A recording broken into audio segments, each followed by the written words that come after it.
Hey, welcome everyone to the BN Multi Live. It's Jacqui Lewis, and I am the clinical nutritionist for BN. And every Tuesday night, we meet here on the BN Multi page and we discuss all things nutrition, weight loss surgery, health, and also we give away prizes. We have different opportunities for prizes each week. I've tested everything and now I can't hear myself. So this week we're talking about how to eat over the winter period without craving rich foods and stodgy kind of heavy foods. So we've come up with some tips and tricks for that one. And we will also talk about who's been the winners of the Transformation Tuesday prizes as well. I'm just checking to see that everything's sorted because on my screen it says we're having trouble, but I might be wrong. So with that, and we'll also answer your questions from the group during the week. So if you're not a part of our BN Bariatric group, please help yourselves and join, because every week we give you opportunities to ask any question that you have about anything that's going on for you after your weight loss surgery. And on a Tuesday night, we gather here and I try my best to answer them. So I'll do the questions first, then I'll talk about the winter cooking, and then I'll also go through this week's poll, which was also about how much protein and kind of more so about your vegetable intake, actually, how much, what percentage of your meals should be comprising of protein. So I'll go through that as well. So first question was from Shirley, who was sleeved in 2016 and had a bypass in 2021. So I've had a rough trot after surgery. 10 days hospital, ended with a ruptured bowel, then a blockage in the small bowel. I had a huge adhesion. I do have BN fiber. Is this the best and the safest one to take every morning to keep my bowel happy? Yes. And yeah, because it doesn't bulk. So I won't say it's the absolute bee's knees of everything, but it is because the BN fiber doesn't bulk and make things. It's not like psyllium fiber where you add it to water and it makes things thick and gluggy and it bulks up your stool. The BN fiber is, it's quite the opposite. You just put it in your water, it dissolves completely. So you can add it to pretty much any food or water you need to. I can understand. She says, I'm just wary as I was told I could block again if I get any more adhesions, which is highly possible. Just want something I can take every day, even if the bowels are a bit loose at times, which can happen. I would first also look at what's causing the adhesions and ask them if there's anything you can do to help that. It sounds like perhaps some inflammation, like a long-term inflammation situation. I'm just guessing. But I would say talk with your team about, the type of fiber you're going to use. Obviously, if you're bulking up the stool with, fibers that do take up more room, that will lead to more straining, that sort of thing. And it can make the stools larger and harder to pass. It is kind of a trial and error to see how it works with your particular situation. So I would say, yes, it's a great fiber. Yes, it will help your microbiome to stay nice and happy and healthy. It also has been proven to help with calcium absorption, which is great after sleeve and bypass surgery as well. But always, if you're adding something in and you've had this kind of complication, I would check with your team and just let them know that it's basically corn fiber. It's got nothing else added to it. It's totally soluble, and just ask them what they think about that one. Next question is from Georgina. Spelt Jorjina.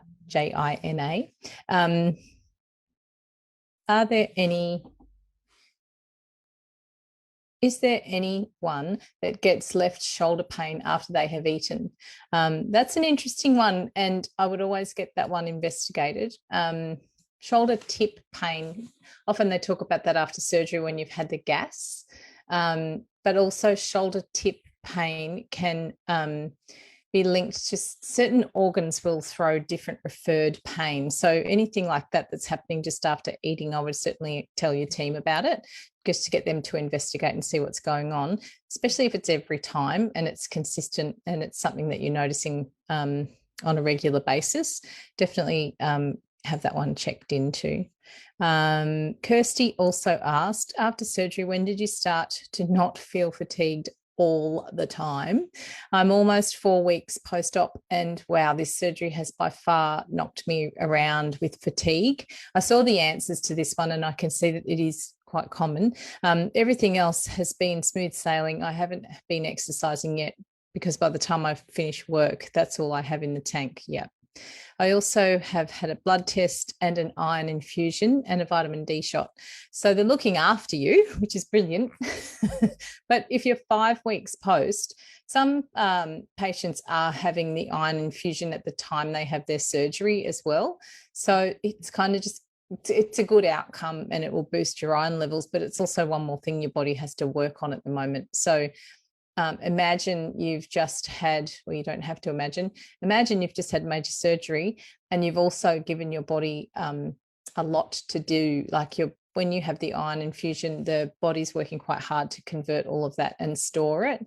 And also couple that with liquids. You might be on purees at the moment, but you can see that you've majorly changed the way you eat and also how much you eat. So there's not a whole lot of energy in that liquid and puree stage. The one thing I just, really encourage every time I hear questions like this is to honor the process and to really give yourself as much rest as you can. And I know it is hard because everybody's busy, but at the same time, it's really acknowledging that this is a huge step that you've taken. And it's not only just a physical step, it's also quite an emotional journey as well. So not only are you dealing with recovering from surgery and trying to keep all the balls in the air with working and family, I'm sure of it, you're also dealing with the underlying psychological side of what's happening. On top of that, you have a massive endocrine shift. So the whole reason we call it metabolic surgery is because it brings about changes to your endocrine system as well. So go easy. And if you're feeling tired, rest. If you're feeling exhausted and you're really not coping, it'd be really a good time to talk with your dietitian and just make sure that you're meeting everything that you should be. Patients who have protein deficiency will feel exhausted. If you're dehydrated, you'll feel exhausted. And they're the two things you really want to be careful of, is making sure you meet your needs for protein, because that means you'll preserve your muscle tissue and you'll be losing the right type of tissue that we want, which is fat. So it's making sure that you are reaching your targets, because that's the key to losing the right parts of your body. So please, if your team would prefer to hear more about what's happening for you than less, because if they know that they can work out what's happening early, if there is any concern, they've certainly got a better chance of being helpful to you, rather than if you're sitting there wondering for days and days and then you have got, if you have had protein deficiency or something like that, it's harder to balance. So always ask sooner rather than later. So Kate's asking, how likely is it to have silent reflux improve over time? I'm 9 months post-op and from mini bypass, and I've had great weight loss, but this month I've had reflux. Nexium doesn't make any difference. I don't have any typical burning or pain or reflux symptoms. It just feels like I've got something stuck in the back of my throat. Same thing. If something's changed, where's my camera's sliding off. Looks like I'm slowly falling off my chair. Funny. And if something's changed and it's unusual, I would always ask a question about it as well, and also to have a look at taking a food diary. So if you're going to go and see your team, take a record of what you've been doing, maybe different things that you've included in your diet recently, or anything that's happened, so they can kind of look at that and maybe put together a bit of a picture. But if Nexium's not changing it, sometimes that tells me that perhaps there's something else happening there, and maybe it's, some kind of intolerance or something like that as well. So always, always, always ask your team. Thank you for that question. John has asked, I'm wondering how much fluid is too much. I seem to have no issues drinking a litre of water over, say, 5 minutes, and I'm a bit concerned that it could stretch my pouch. Does anyone know how much is too much and how quick is too quick? 6 months post-op. Water, I think I answered this one too. Water and liquid, it will be detected as such, and at the bottom of the sleeve is a sphincter that will let the water through. So long as you're not feeling like it's filling you up and you are distending that pouch, if you feel that it's not causing you any discomfort or pain, it may well be that it's just passing straight through. Generally, that will be on an empty stomach. So always, again, if there's anything that feels uncomfortable about it, or afterwards you're feeling strange or whatever, I would back it off. But and some people do have a larger capacity or a more stretchy fundus as well in the tummy. So I would say, so long as you're not drinking that water on top of food, it sounds like it's something that you're managing okay. And if you're not getting any discomfort after, just keep a track of that as well. Vivian has asked, is it okay to take laxatives? Yes, a lot of people need extra fiber, extra motility, things that are going to move the stools through. Magnesium citrate is a really good option if there's no contraindication of other medication and that sort of thing. And its job is to draw water into your bowel. So you can do things that are quite natural and that support your body in a way. A lot of people have a need for magnesium anyway, so it's helpful from that regard, and it's good to, it helps you sleep, and it's very good for your nervous system, helps your muscles relax as well, which is also what its job is helping smooth muscle, which is your intestines and that sort of thing, to relax a bit. But it will also draw in water at the right dose. So that's something you could explore. Prunes have been shown to obviously work. Kiwi fruit is proven to be the best for laxation or to produce a bowel movement. So I think it was 50 grams. I'd have to pull up those research on it that says it's actually the best thing for it. So just also making sure you're getting enough water, enough exercise, and enough of that kind of, when they talk about the 10,000 steps a day and that sort of stuff, the reasoning behind that is also that it helps your autonomic nervous system to regulate. So that's a big one for keeping your all the activities that you don't have to think about, your autonomic nervous system will manage. So we call it rest and digest, things like, digestion and passing a bowel motion, that sort of thing. There are some things we don't consciously decide to do. So the lower sphincter of our bowel we have control over, but the one above that is involuntary. So looking at that and regulating your the health of your autonomic nervous system as well. Also stress, if you're really under a lot of stress, you'll find that your bowel motions are either constipated or liquefied by the stress hormones as well. So the gut is the first thing to kind of switch off when you've got stress on the scene, because the body will decide that digestion is not as important as fighting the bear or running away from it. So it's prioritized more, it's turned off. Reproduction and digestion are the first things to go in a highly stressful life, basically, which you can see now, perhaps why we're having such issues with fertility and that sort of thing as well. So they're the questions. Thank you. One more question. Here is a question. I wish I could zoom this in because it's not easy to read it. Hi, gang. I'm wondering what people's thoughts are on beef jerky as a snack on the run.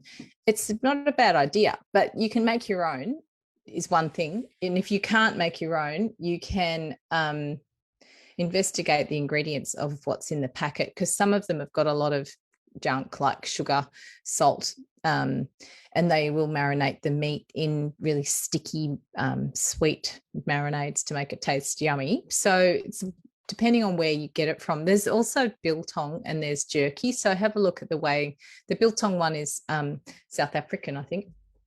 And sometimes they're prepared differently. So it would be looking at firstly how much sodium you have in there and what kind of portion you need.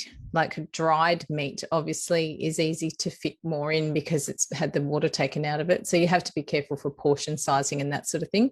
They're my main concerns with that. It's just making sure that it's not filled with, sulfur and sulfites and that sort of thing that make it all kind of bacony and preserved. So you can, I think Aldi used to sell the food dehydrators and you could make your own. It does take a while, but it's worth it.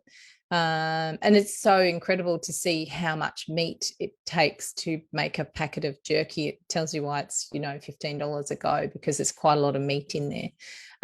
So something to be careful of. Good question though. Good snack idea. What else have we got? I'll go back up. So this week, the poll, I'll share my screen. Sharing the screen. I want to share this screen. I've done it back to front this week. Here we go. Which of these is the advised percentage of vegetables you should be eating as part of your daily food intake? I've got some interesting statistics on what Australians are doing and what they're eating. I'll go through it in a minute. So 121 votes. We're getting 150 people answer these polls. It's great. 121 votes, 30% of protein is the most important, but veggies and greens are second.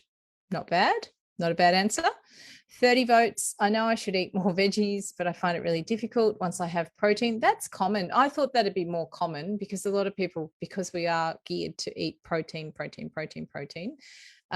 Some people do say that there's not as much room for veggies in their meal, in their, the end of the meal. 8 votes, 50% protein, 30%, 35 veggies and 15 carbs. Not a bad answer. 3 votes, absolutely no idea. I just eat what I think sounds right. I'm glad that's only 3 votes. 2 votes, 50%. Half of everything you eat should be veggies. Not a bad answer. 2 votes, 70%. Mostly vegetables diet should be the way to go. Interesting. If prior to surgery you could say that, after surgery you can't say that. So we have to change our thinking about veggies, as much as they're brilliant. And I've written a big blog on veggies this week because they are a huge, important part of our health picture. But after weight loss surgery, protein is king, which explains why everybody needs fiber in their diet, because it's harder to fit it in. So I like the idea of the 121 votes, people. 30% should be veggies. It's probably right. I never say, you look at your bariatric plate and it looks like 50% is protein and the rest is carbs and healthy fats. So again, it's about eyeballing your plate and making sure that you're setting it up correctly. The 8 vote one, the 30 votes and the 30 votes, I understand. I should eat more veggies, but I find it hard to fit in. 8 votes for 50% protein, 35% veggies and 15% carbs. That's not bad. I think that's something to work towards. And some healthy fats. Please don't forget your fats. They're very, very, very important, particularly because after particularly bypass, your fat-soluble vitamin absorption is heavily affected. And so if you're eating a meal with not much fat in it, and that's the chance for you to absorb those fat-soluble vitamins, it's a big one to miss. So I would say go with protein first, at least 30%. So every meal should have 25 to 30 grams of protein in it. And working from there, you might go with the 8 votes people, which is a big difference. I think it's my dog. And that's the end of that. So good outcome. I like the polls. They kind of expose what we're all thinking, and it's usually very positive. So it's brilliant. So thank you for participating.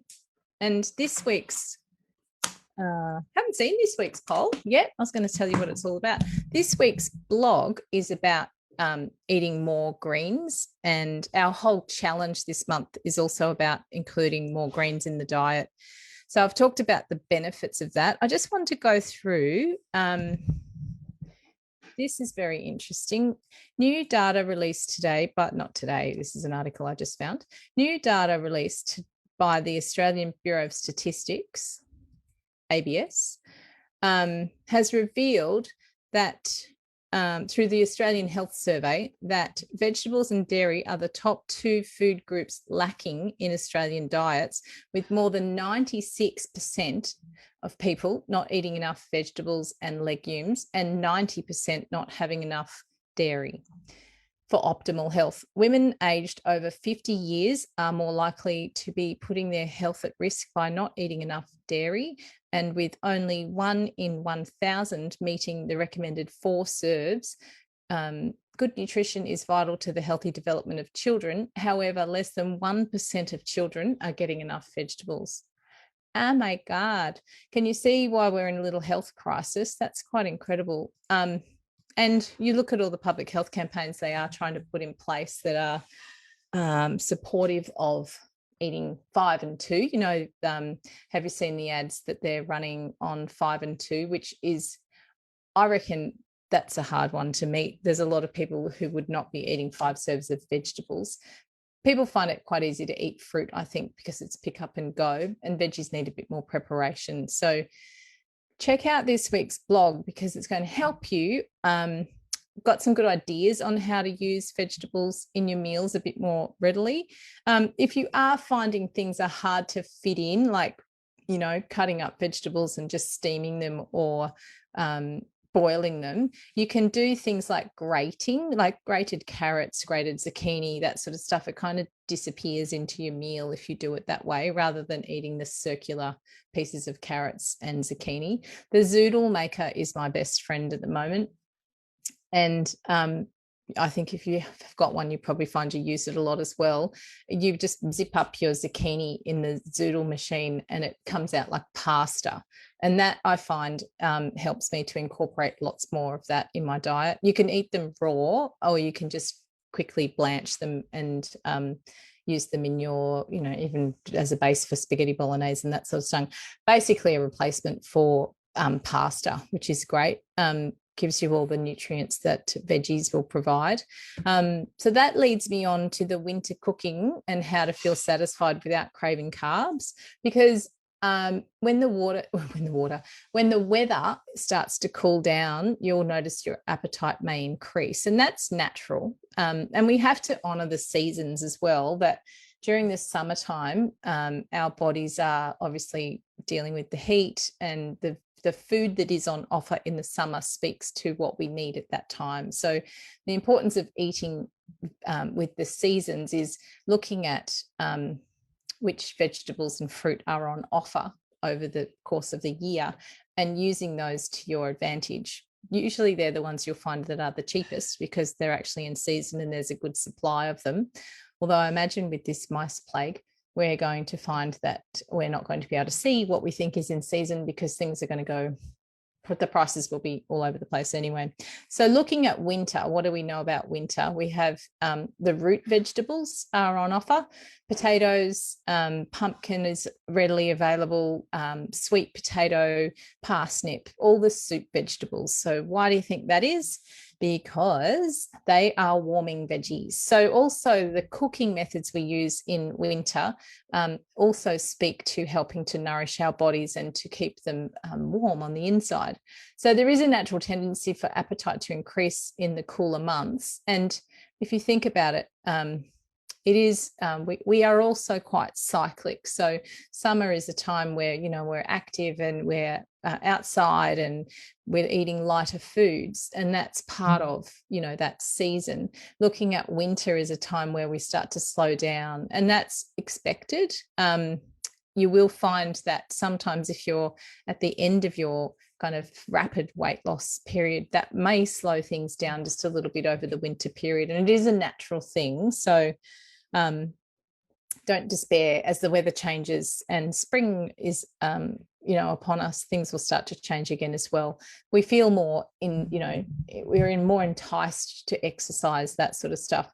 And I'm not saying kick up and put your feet up, it's winter. I'm saying be prepared for that to be a bit more challenging, and to honor that need for like a hibernation period where things are different. So in summer you might be doing your high intensity interval training, and in winter you might kick it back to something that's less intense. And I think to expect our bodies to work at the same intensity all year round is just unsustainable. So we do need to have these ebbs and flows in our in the intensity that we live our life even.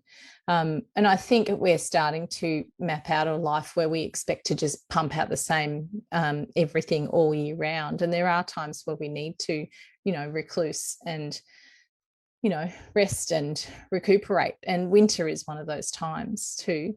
So looking at slow cooking your foods and looking at the ways of preparing food that actually give you sustenance and keep you warm. Another reason that you'll start to feel hungry is because you're cold. So keeping warm is a good thing to do, to fill out your soups and that sort of thing, so you don't feel like you're just eating veggies and you're hungry after them. Add a little bit of olive oil. Make sure you've got some lentils and beans in there. Thicken them up with different protein bases. Also make sure, put some poached chicken in there and that sort of thing. I think a good solid broth is very health giving, but unless you put some protein in it, it's just not going to be filling enough. The other thing you can do in between meals, if you're finding that you're really kind of starting to crave and you're hungry, is again, use heat to trick your body into feeling comfortable. So you can either have a hot cup of tea, or even hot water will help. So some people will just sip on warm drinks throughout the day, just warm water, even just to keep the body's inner fire burning as well. So it's all about kind of keeping yourself feeling, it's almost like a nurtured feeling in winter. Warmed up from the inside actually makes you feel kind of more relaxed about things and less likely to be reaching for, carby, kind of stodgy, that kind of food that is not going to serve you well over the winter months at the end of the day. So don't think hiding behind your winter woolies is the trick. Keep the activity up as well. And if you're hungry in between meals, just be prepared for that. So baking, making baking sheets with roast pumpkin and roast sweet potato and that sort of thing. Pumpkin is sensational if you put some cumin on it. You can also put some grated ginger over your pumpkin, a little bit of salt and pepper, and just bake it. If you're cooking and you want something that's to make it feel a bit richer, you can cook with ghee, which is just clarified butter, and olive oil and that sort of thing. So encourage you to use those good fats to help with that kind of satisfied feeling from those meals as well. Slow cooking is your friend this time of year. So the best thing about it is you throw all these ingredients in the slow cooker before you leave for work, and you come home and you've got a beautiful meal prepared and the kitchen's clean. And I just think that's fantastic. So looking at those kind of meals where you might cook a whole side of lamb, a leg of lamb with, make a curry out of it, add some lentils, maybe some chickpeas, and you've got a range of different plant proteins there as well. But you've also got meals that you can reheat, whereas summer, I feel that it's lots of just meat and salad, which are hard to prepare ahead of time. So I think these are the months where you've got a real opportunity to do those batch cooking ahead of time, and making a large meal out of something and portioning it off and freezing it. So curries are your friend, casseroles, that kind of stuff that goes in the slow cooker. We've got a recipe book we prepared called Winter Warmers. And on the website, on the BN Multi website, there's a tab called Bariatric Recipes. And in there, you'll find all of our ebook downloads. And one of those is a range of different winter recipes that are all suitable for weight loss surgery patients. There's other books there as well. So you can download them all, and you'll have a range of different salads. I think we've got purees, liquids. We've also got a winter warmers, we've got a salad one, and we've got healthy treats as well. So that's what I'll say about that. That's astounding, though, the Australian figures on how we're all meeting our needs for food. And then when you look at what weight loss surgery can do as far as capacity goes, if you're one of the 96% of Australians, which it's quite likely even I'm one of those 96%, who are not eating enough veggies in a normal tummy, imagine how easy it is to fall short. And that's where your BN multi comes in as well. So if your multis are geared to provide the recommended daily intake of a broad range of nutrients as well, so that if things are not perfect, they will be maintained, and also the nutrients that you don't absorb very well now that surgeries change the way you absorb different nutrients, that will help to maintain those levels as well. So it is pretty clear that the general population could do with supplementation if that's 96% of us aren't meeting our needs every day. And what about children? It's also looking at that, like 1% of children are getting enough vegetables. Children don't decide what they eat generally, it's their parents, isn't it? So is it time that we looked at what the parents are choosing to feed the children, the other 99% of their food? What is that? So looking at the generational effects of healthy eating, and understanding that it pretty much starts with us as parents to educate our kids and to just make these kind of foods the norm before they get the opportunity to have problems with choosing the wrong foods later on in life. And a lot of parents will say, oh, little Johnny won't eat what I give him. I don't know about that. He'll only eat chicken nuggets. I'm like, well, he's obviously getting chicken nuggets from somewhere. So I wonder what he'd eat if he couldn't get chicken nuggets. So it's, food for thought. Rant over. I'm pretty passionate about feeding children. Actually, there was I'll share it in the group because it is a bit funny. A good post I found on Facebook the other day, and it said, my son, I'm not sure what to do as an alternative. My son won't eat meat. And they said, well, here's an alternative. I've just lost my share. Here's an alternative. Dogs will eat meat. An alternative to children, not an alternative to meat. Anyway, the delivery of my jokes is never very good. But anyway, so I've also, this week's poll, I've done that. I've also talked about the blog. So Wednesday's blog is all about eating more greens and the benefits of doing that and how to do it. So it's all about eating veggies this week. I'll turn the sharing off, and I will, there we go. Last thing I've got to do is the winner. Brain Fit. Hang on a sec. Brain Fit on Friday. We're doing these crazy, what are they called? Like a mind bender. If there were 8 crows on a wall near a sheep pen and a farmer shot one, how many crows would be left? Not bad. I'm not that good at this abstract thinking. I'm very black and white. So the end result was the answer to the brain fit riddle: 1, the dead one, the rest would have flown away. Nice one. There was a range of answers. There was none. Then there was one that was near the sheep. So the last thing I'll do is the prize. Let me go back to sharing the screen again. I peeked too early. Share screen, share this screen. And this is the prize. Look at this. And coming up to winter, now you've got all your slow cooked veggies and soups on hand, you could take your soup in the bottom chamber of this thermal lunchbox, and you could probably put some casserole or some slow cooked meats and veggies in there. And then in here, this is like the easy snacks we've got, but it's also thermal. So it'll keep things warm or cool. This week's Transformation Tuesday winner gets this prize. It's worth $76.50. I think we're getting more generous. I think we're giving away more expensive prizes. Maybe you should all get involved in Transformation Tuesday. You might win a very quality prize from BN Multi.